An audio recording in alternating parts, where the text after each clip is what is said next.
Good morning বন্ধুরা, কেমন আছো? আশা করি আমার এই ভিডিওটা যে যেখান থেকে দেখছো তারা সবাই ভালো আছে, আমিও ভালো আছি। আজকে ডেলি রুটিন যা হয়, সকালে বিছানা টিছানা তুলে এখন ব্রাশ করে নিয়েছি, নিয়ে এই যে আমরা এখন চা খাচ্ছি। খেয়ে দিয়ে চা খাওয়া দাওয়া কমপ্লিট। এবারে মেয়েকে পড়তে বসিয়েছি। এমনিতে তো পড়তে বসে না, স্কুল ছুটি, তাই ওকে স্কুলের কিছু পড়া করাচ্ছিলাম।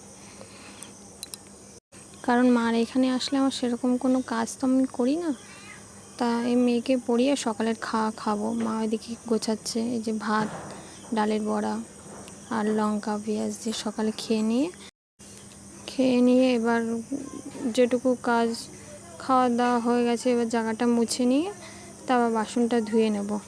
তারপর ধুয়ে তারপর মা ওইদিকে কচু শাক কাটছে। কচু শাক কাটা হয়ে গেলে ভাইবো আবার দুপুরে রান্না চাপিয়ে দেবে। আমাদের যেহেতু কাঠে হয়, আবার গ্যাসেও হয়। এদিকে কাঠে মা রান্না করতে যায়, আজকে আর যায়নি যেহেতু সবজি কাটছে, তাই ভাইবো গেছে, তরকারিটা করে নেবে আগে। তা আমাদের আজকে হবে কচুর শাক আর মাংস। এই যে কচুর শাক মার কাটা হয়ে গেছে, আর মাংসটা ভাইবো এদিকে কাঠে করছে। যে আলু ভাজা কমপ্লিট, মাংসটা বসিয়েও দিয়েছে। মাংসটা হয়ে গেলে আর সব স্নানে যাব। তাও সব গুছিয়ে টুছিয়ে এবার মেয়েকে স্নান করিয়ে আমি স্নান করে নিয়েছি। স্নান করে এবার যেহেতু বৃষ্টি হচ্ছে বাইরে, তার মা বললো তাড়াতাড়ি করে স্নান করে নে, তা আমরা স্নান করে নিয়েছিলাম। আমার হয়ে গেছে, সবাই এক এক করে গেছে স্নান করতে।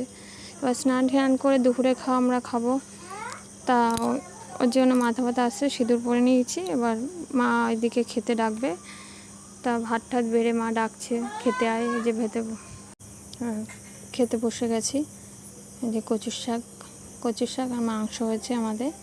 খেয়ে দিয়ে তারপর বাবা বলছে যে ঝড় হচ্ছে, বাইরে হালকা হালকা হাওয়া দিচ্ছে, তা আম দেখি পড়েছে কি না। তা বাবা গেছে, পরে দেখছে অনেক আমই পেয়েছে। এই যে দেখো কত আম পেয়েছে। তা আমি আর বলছি বাবা আমিও যাবো। বাবা বলছে না, হাওয়া দিচ্ছে, দরকার নেই, আমিই যাই। তা বাবা গেছিলো। এই যে বাইরে বৃষ্টি হচ্ছে। তা ভিডিওটি ভালো লাগলে লাইক, কমেন্ট অ্যান্ড শেয়ার করো। Tata, bye bye.